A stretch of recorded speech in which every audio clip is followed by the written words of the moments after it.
আমি তো মাছ খেতেই পারি না, কি করে এদের কি হলো কি বৌমা, খাবার খাচ্ছ না কেন? না না, খাচ্ছি তো।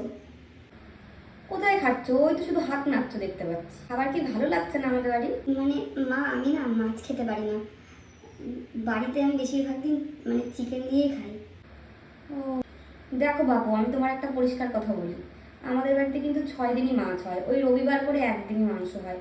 না না, আমি আস্তে আস্তে শিখে নেবো। আর আমি ডাল দিয়ে ভালো খেয়ে নিই, ডাল দিয়েই খেয়ে নেবো। কই রে না, খাবি আয়। মা, আজকে কি রান্না করেছো? আজকে রান্না করেছি ডাল আর আলু ভাজা। এই গরমে এই দিন কিছু রান্না করলাম না। তোমাকে বলেছিলাম আমাকে চিকেন রান্না করতে, আমি প্রতিদিন আলু ভাজা ডাল খাবো না, ভালো লাগে না। চাই চিকেন রান্না করতেই হবে, নাহলে এই নিয়ে আর খাবে না। কি গো, কি ভাবছো? না না, কিছু হয়নি। আমাদের এই যুক্ত না, তাই বিয়ের পরে।